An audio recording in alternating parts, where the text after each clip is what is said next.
Hey everybody, welcome to the video. So I'm breaking down the Monday Night Football Showdown slate for tonight on Draftkings. We got the Buccaneers versus the Giants, and what may be a bit of a lopsided game here in the Buccaneers' favor. They're 12.5-point road favorites, and they got a good defense, they got a good offense, and the Giants overall just aren't that great of a team. So might not be the most exciting game in the world, but it's still football on a Monday night nonetheless, so we're going to be excited for it.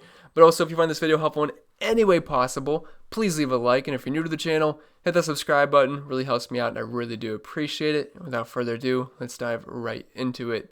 And as always, we'll start with the quarterback position, and we have Tom Brady here and Daniel Jones. I think Tom Brady is clearly the better option here, but that does come with a $3,000 price tag difference between Daniel Jones.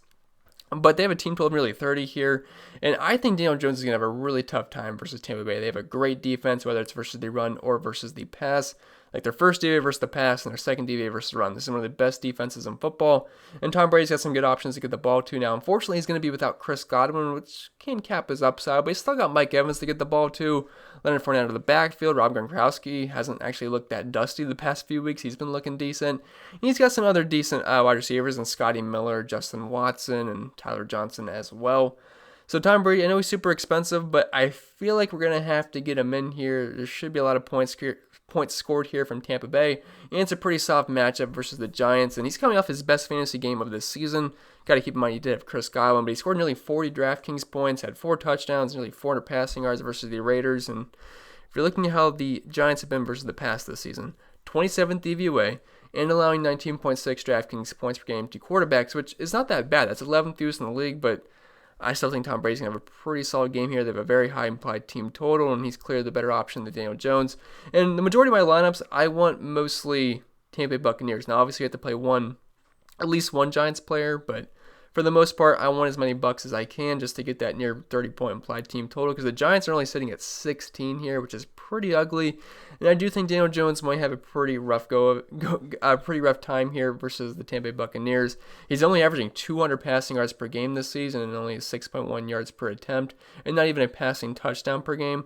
But the one thing Daniel Jones does well is that he has a bit of a rushing floor. He's averaging 42 rushing yards per game, which is kind of like a built-in passing touchdown per game, which is nice because he doesn't even average a passing touchdown per game this season. But other than that, not a lot of good things I can say about Daniel Jones, and it's probably not going to be too good of a time for him. They are first DVA versus the pass, and they're allowing the third fewest points per game to the position, and only 250 passing yards per game, less than 1.5 passing touchdowns per game as well.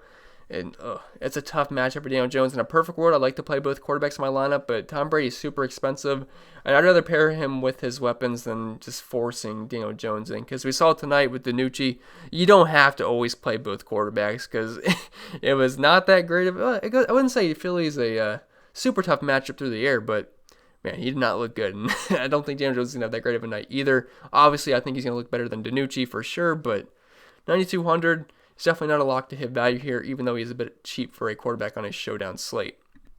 Then we'll move on to the running back position, and I think the big question here is, do you want to use Ronald Jones or do you want to use Leonard Fournette? Personally, I'm on the Fournette train here, and last week he actually outsnapped and outtouched Ronald Jones, and this week he's $2,600 cheaper, and he was the preferred option in the passing game, so I think that's good enough for me to give Leonard Fournette the nod over Ronald Jones. Now, for the most part, this is going to be a split. But if you're going to give me passing down work with Leonard Fournette, that's just going to put him above Ronald Jones for me. And like I said, you get nearly $3,000 discount off of him. I think they can both have fine games here. They are 12.5-point favorites, so they might lean on the run later on in the game. But with the discount you get with Fournette, it's going to be hard to pass him up. And I'd say he's one of my more favorite options on this slate, because he should get us double-digit touches here, and he should have at least a handful of targets. And we know pass-catching running backs for Tom Brady has always been a nice position to be in for fantasy purposes, because they usually get peppered with targets. Not saying he's going to get 10 catches here, but he did have 7 targets last week compared to Ronald Jones 2. And overall, I mean, I'll just take the discount here. Now, the matchup versus the Giants, they are 11th DVA versus the run, but they're still 23rd versus running backs, allowing nearly 26 DraftKings points per game. And they're kind of getting beat up through the air, allowing 51 receiving yards per game and nearly 6 catches per game as well. So Fournette, I like him a little bit over Ronald Jones. I think they can both have fine games, but I feel like they'll score somewhat similar, and the price tag is just drastic. So I'm a fan of Fournette over Ronald Jones. Jones would be the better tournament play, because I feel like more people will be on Leonard Fournette, but overall, I do think Fournette's the stronger play. And like I said, he did outsnap him last week and outtouch him. And he was more involved in the passing game, which is going to give him more value over on DraftKings since it's a PPR format. And then going down to the Giants, Devonta Freeman is going to be out for this game. So that means Wayne Gallman and Dion Lewis are going to be the running backs. And if that doesn't get you excited, I don't know what will. And that's going to be ugly. This is a very, very good run defense. They've been good versus the run for a couple of years now. And currently they are second DVA versus the run and allowing the 10th fewest points per game to running backs. Only 48 rushing yards per game. They're giving it up to in the passing game to running backs, which might make Dion Lewis a pretty sneaky play. I don't know. Is he sneaky? Probably won't be too sneaky at $1,200, especially with Devonta Freeman out. But Devonta Freeman. So I like Lewis a little bit, but Gallman, he's going to get volume. He should get double-digit touches, but he's not going to really be too involved in the passing game. I think it's going to be more so Dion Lewis's role, because he's obviously a pretty solid pass-catching running back. Gallman's fine from a volume standpoint, but he's definitely not a necessity, and I can't see him having a very good game. First of all, he's not that good. He's running behind a terrible offensive line, and I don't think the Giants are going to put up many points here, and it's an awful matchup. So Gallman, he's going to get volume, but I don't think it's going to be very efficient at all, and I probably won't even get into the end zone. Maybe he gets lucky with a goal line touchdown and ends up working out, but I can't see him having a huge day on the ground. I feel like for the most part, he's very touchdown dependent. Dion Lewis, though, I think Dion Lewis is an interesting option. He's very cheap at $1,200, and he should see a handful of targets in this game. And the Tampa Bay Buccaneers actually have been getting beat up through the air by running backs just a little bit. Not saying they're absolutely trash, but it's going to be tough to run these guys, and I think Lewis might be the better option here between him and Gallman. I mean, the volume's not going to be the same for Dion Lewis, but he should get some passing down work, which is good enough for me at only $1,200. And then after that, I feel like you can just pass on these guys for the most part. I tend to just like to use my dart throws on either wide receivers or tight ends because I feel like they have a little bit more upside. And speaking of those guys, we'll move on to the wide receiver position right now. And up top, we have Mike Evans at a pretty expensive price tag at $10,800. But there's no Chris Godwin in this game, which means there's going to be an uptick in usage in guys like Mike Evans, Scotty Miller, Tyler Johnson, Justin Watson. And if you're looking at the season so far, Chris Godwin, he hasn't played in a ton of games, but he has a 21% target share when he's out there and about 7.5 targets per game. So you got to completely wipe that off the board here for the Buccaneers, and that's going to be spread out between the guys that I already talked about. So Mike Evans, he's obviously going to get a bump here. Now the matchup versus the Giants, if you're looking at their numbers overall this season versus the past, 27 DVOA, and they're 23rd versus wide receivers, allowing over 40 DraftKings points per game to the position. Now, he should see some James Bradbury here, who's having a very good season, so I guess that would be a bit of a slight concern here, and that could funnel more targets to guys like Scotty Miller, Tyler Johnson, and Justin Watson, and so on. So, obviously, I think Mike Evans, he should get around double-digit targets here, and he's obviously very talented. He's the best wide receiver on this team, and Tom Brady's been looking pretty good, so they're going to get the ball to him. It's just there might be a little bit of a softer matchups here, and they're also a little bit less expensive. And if you're playing Tom Brady, I would love to play Mike Evans, but that's a lot of money to use. I mean, that's $12,000 and nearly $11,000, so it might not be the easiest thing to do in your lineup. So if you don't want to play Evans, I totally get it, but he's the wide receiver one in this offense. He's super talented. Might be a bit of a tough matchup here versus James Bradbury, who's looked very good this season, but overall, this isn't the greatest pass defense in the world, but there's definitely reasons to want to go with the cheaper options, but overall, super talented. I think he's a fine play on a showdown slate. Would not surprise anybody if he comes out and gets 100 plus yards and 2 touchdowns. This is kind of the upside that Mike Evans has every single week, and especially with no Chris Godwin. Going down to Scotty Miller, $8,600. He's coming off a very, very good game last week versus the Raiders, where he had 9 targets, 6 catches, 109 yards, and a touchdown on his way to around 26 fantasy points. Very good game for Scotty Miller, and with no Chris Godwin, it definitely makes me like these guys like Miller, Tyler Johnson, Justin Watson, who are more of the secondary options in this offense. So $8,600, it's a bit pricey, so you're not really getting a discount with Scotty Miller, but with no Chris Godwin, I think this is a fair price tag, and look, if Bradbury is all over Mike Evans, it should just be softer coverage for all the other wide receivers. So I definitely like Scotty Miller. His numbers on the season aren't going to be too impressive, around 4.5 targets per game, a 12% target share. Actually has an 8 out of 16.8, which is the highest on the team right now, which is pretty good. But with no Chris Godwin, it's just going to funnel more targets to these guys, and I think Scotty Miller is a pretty solid play here. And like I said, this is a pretty soft matchup overall versus the Giants, outside of James Bradbury in the secondary. Then going down the list here, we have our first Giants wide receiver in Darius Slate, and I got to be honest, I don't like any of these Giants wide receivers. This is such a tough matchup versus the Giants or versus the Tampa Bay Buccaneers, and I'd rather just get Tampa Bay Bucs wide receivers in my lineup for the most part. Now I know we have to play at least probably one of these guys, because if you're going to stack up the Buccaneers, it probably makes sense to run it back with one of their pass catching options. So, I mean, one of these guys is going to be viable. Darius Slayton's obviously the preferred option. He's got the big play upside, and look, he gets plenty of targets in this offense, around 7 targets per game, a 22% target share, which leads the team, 618 air yards, a 41% market share of the team's air yards. It's just a really tough matchup here. He's going to be going up against a Dean, and he does not have a favorable matchup here according to PFF, and he's been pretty good in the season. And their first DVA versus the pass, and allowing the 8th fewest points per game to wide receivers. So it's really not a good matchup for any of these guys, but we're going to have to use one as a run back, and you might want to just take the cheapest option here, Golden Tate at $3,000, who had a good game versus Philly. Or I guess I shouldn't say good game. He had a nice touchdown, but he only had 2 targets. One catch for 39 yards, and it turned into a touchdown. So I wouldn't say a good game, but he did have 10 points, which at $3,000 isn't the worst thing. But, I mean, none of these options are going to rate out super well for me. But, I mean, one of these guys will be somewhat viable, especially in garbage time. Sterling Shepard, 6,600. He's the one who had the really good game the last time out when they played the Eagles.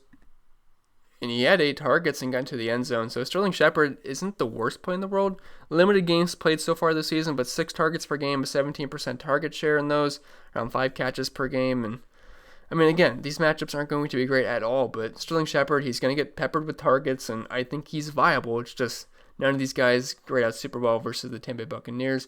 Tyler Johnson at $4,800, he's interesting to me. He's affordable, and with no Chris Godwin, he's definitely going to be involved in this offense. He should get some extra run in the slot. And in Week 5, when Godwin was out versus the Bears, Tyler Johnson actually had 6 targets, 4 catches, and 61 yards for 10.1 fantasy points, which isn't outstanding, but at $4,800, that's definitely not going to kill you. And it's a pretty soft matchup versus the Giants, and I can't imagine James Bradberry is really going to be on him. He should be glued on Mike Evans for the most part, meaning it's going to be softer coverage for all the secondary options. Golden Tate, $3,000, only had 2 targets last week, turned one of them to a nice touchdown for 39 yards, but outside of that, wasn't super impressive. But with them being 12.5-point dogs, it should be a pass-heavy game script for them, and that might just see some softer coverage near the end of the game, just if the Bucs tend to go a little bit more prevent and just let them get dink and duck catches, which is fine for Golden Tate, $3,000. He's never really been a high A-dot guy anyway, more of the underneath route kind of stuff, and he had A-dot of 6.7 so far this season, so he's $3,000, and he's just fine as a run back just to get exposure to the Giants, because you got to at least play one of these guys. So $3,000, it's kind of just whatever. Justin Watson at $800, I'd say he's one of the better punt value plays on this slate, especially with no Chris Godwin. He'll definitely see some increased run, and it's a good matchup versus the Giants. So I'm definitely a fan of using Justin Watson as a value play, and it definitely opens up your lineup, because if you want to play Mike Evans, you want to play Scotty Miller, you want to play Tom Brady, you want to play one of the running backs, you're going to have to find a cheap guy, and Justin Watson certainly opens up your lineup, and he's got upside $800. He should probably be a little bit more expensive than that for sure, especially with Godwin out. And the rest of these guys are absolute YOLO pump plays. You really can't recommend them. I would rather just play Justin Watson and not have to go down to the 200 range for the most part. Then we'll move on to the tight end position. We really only have 2 super viable options in Gronk and Evan Ingram. We'll start with Gronk, who's actually not been looking that bad. And look, they have a high team total, and I definitely want exposure to the pass catching options for Tom Brady. And he's had 8 targets the past 2 weeks, 17 and 18.8 fantasy points. It's looking pretty good. I know he's a little bit expensive at $8,000, but there's definitely touchdown potential here, and you know these guys got good connection. They've been playing with each other for a while. Good matchup here versus the Giants. Now, if you're looking at how they've done versus tight ends specifically, they're allowing the 9th fewest points per game, but still I like Gronk, and the Buccaneers should be able to do whatever they want on offense. He's a fine option. Would I prefer the wide receivers over Gronk?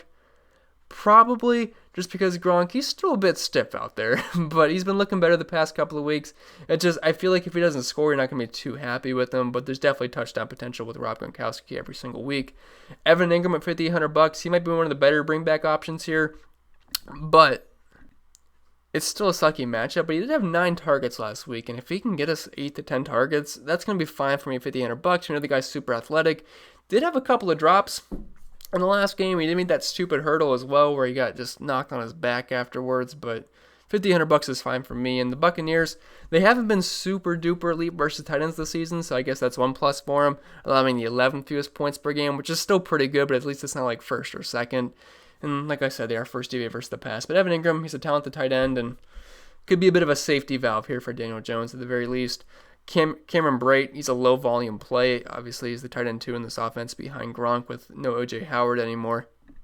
But there's always the chance of him getting the random goal line touchdown. And if he does that, you're going to be pretty happy with him at $1,400. Caden Smith, another low volume play that I just really don't have that much interest in. And the rest of these guys, maybe you get some random bootleg goal line touchdown. But outside of that, I really wouldn't recommend it.